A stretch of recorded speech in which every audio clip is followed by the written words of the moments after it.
Israël est en alerte maximale après qu'un missile balistique a été lancé depuis plus de 1600 km au Yémen, tombant au centre du pays pour la première fois. Le missile a été lancé par des Houthis soutenus par l'Iran dimanche matin. Cela a déclenché des sirènes d'alerte aux attaques aériennes à l'aéroport international du pays, tandis qu'Israël a laissé entendre qu'il répondrait militairement. Il n'y a pas de rapport de victimes ou de dommages matériels significatifs, mais les médias israéliens ont publié des images de personnes se précipitant vers des abris anti-bombes à l'aéroport international Ben Gourion. Les autorités aéroportuaires ont déclaré que les opérations avaient rapidement repris. L'armée israélienne avait fait plusieurs tentatives pour intercepter le missile. L'armée a déclaré que le missile semble avoir été touché dans les airs, mais l'incident est encore à l'étude. Les rebelles Houthis ont continuellement lancé des drones et des missiles vers Israël depuis le début de la guerre à Gaza entre Israël et le Hamas en octobre, mais presque tous ont été interceptés au-dessus de la mer Rouge. En juillet, un drone fabriqué en Iran,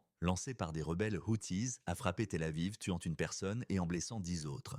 Israël a répondu par une vague de frappes aériennes sur des zones au Yémen contrôlées par les rebelles. Le Premier ministre israélien, Benjamin Netanyahou, a laissé entendre que son État répondrait également à la récente attaque, tout en tenant une réunion de l'exécutif qu'il dirige. Les rebelles Houthis doivent savoir quel prix élevé ils paieront pour toute tentative de nous nuire, a-t-il déclaré.